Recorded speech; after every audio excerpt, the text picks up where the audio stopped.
Vamos a ver ahora una modificación tendiente a reducir el trabajo de compresión necesaria para llevar el fluido refrigerante de la presión del evaporador a la presión del condensador. Esto es, como anticipamos en el bloque anterior, compresión en etapas. Como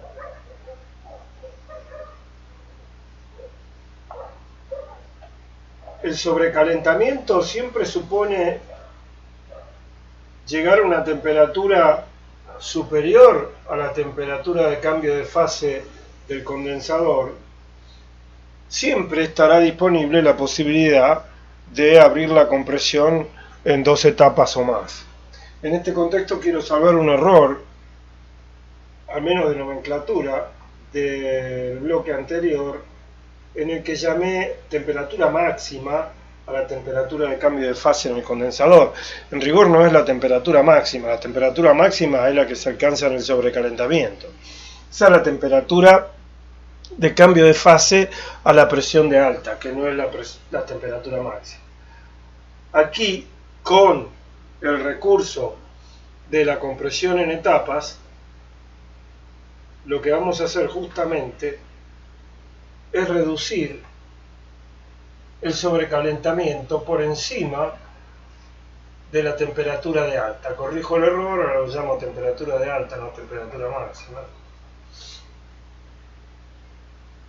La temperatura máxima que correspondería a este esquema así esbozado sería la intersección de la vertical, que pasa por 1, con la isobara, que pasa por 4. Y esta sí sería la temperatura máxima en una etapa. Bien, si esta es la temperatura de subenfriamiento, vamos a combinar ambos efectos, aunque no es necesario. Esta es la temperatura mínima que tenemos disponible para interrumpir la compresión, enfriar hasta esa temperatura y volver a comprimir después. El esquema sería algo así.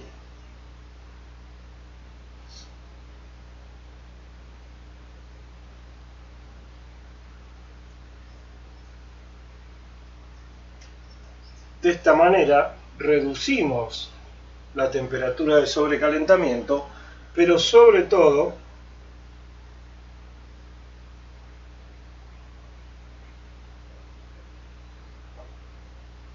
estamos reduciendo el trabajo de compresión en el valor de esta área. Salvo el tramo correspondiente a la expansión isoentálpica, que por ser irreversible no puede representar cantidades de energía el área que subtiende. Este tramo sí es reversible y podemos estimar el trabajo neto ahorrado por el área que deja de encerrar la representación del ciclo cuando interrumpimos la compresión, enfriamos hasta la temperatura de subenfriamiento y volvemos a comprimir. La temperatura máxima baja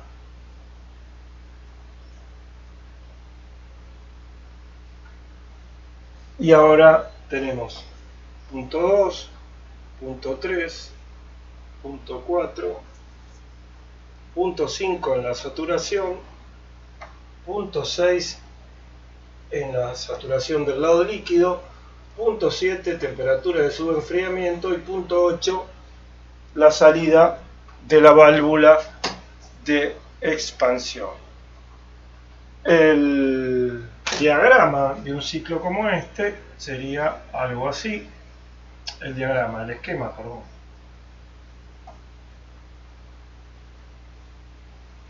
Compresor de alta, más chico.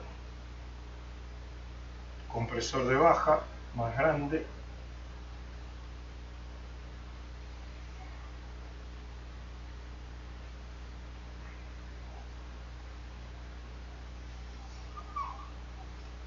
entre el compresor de baja y el compresor de alta un enfriamiento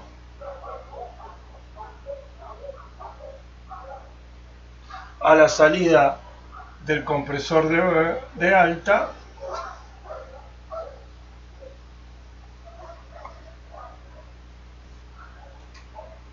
enfriamiento hasta la saturación, después sigue en el mismo condensador la condensación hasta la posición de líquido saturado, de allí seguimos subenfriando y recién con el líquido subenfriado el acceso a la válvula de expansión y de la válvula de expansión al condensador.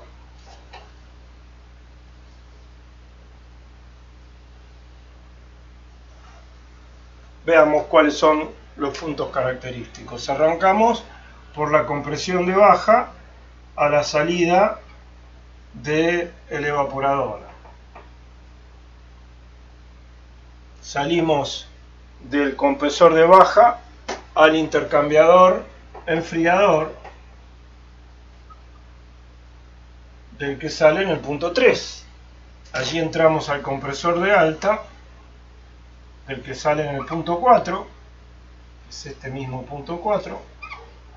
Allí entra al condensador, pasa por 5, punto en el que está como vapor saturado seco, en 6 es líquido saturado, en 7 líquido subenfriado y en 8 la salida de la válvula de expansión.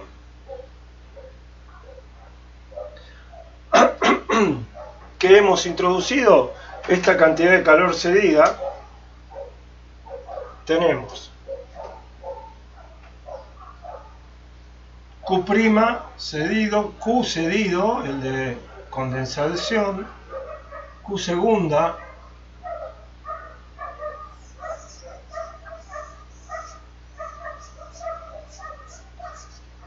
cedido. Este Q cedido incluye la saturación y la condensación, porque así lo habíamos llamado en el primer bloque, ¿no? Para no introducir ambigüedad. Entonces, solo nos queda aquí calcular Q segunda sub C y el trabajo de compresión en el compresor de alta. Veamos. Q segunda C es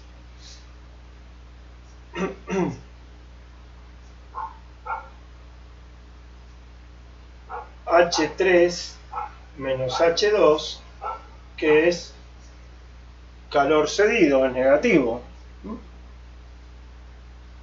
Fíjense, H3 es la entalpía del vapor sobrecalentado a la presión de salida del compresor de baja y a la temperatura de subenfriamiento.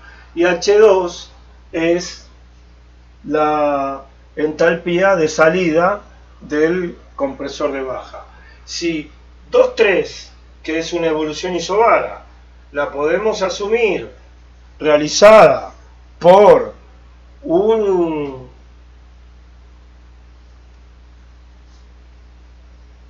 gas, la podemos escribir como Cp Ts menos T2.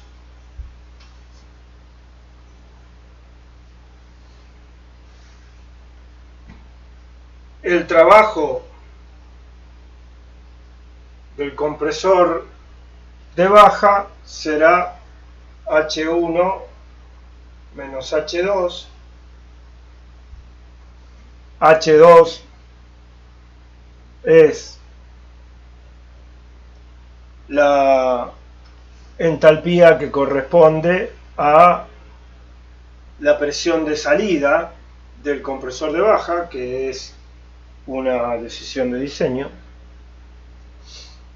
y este es el compresor de baja, y el trabajo del compresor de alta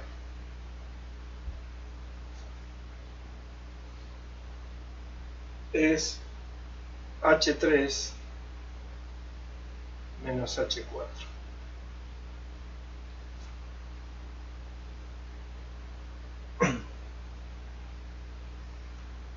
H3, ya dijimos, es la entalpía a la temperatura de subenfriamiento, si asumimos que esta es la salida del enfriador, y a la presión de salida del compresor de baja. El gas, el fluido refrigerante, es una sustancia pura, así que tiene 2 grados de libertad. Tenemos definido la entalpía del punto 3 y la entalpía del punto 2, ya también hablamos de ella aquí.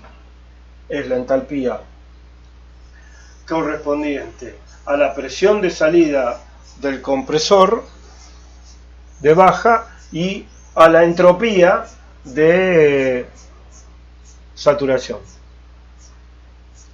Y estas son las cantidades nuevas puestas en juego en esta modificación.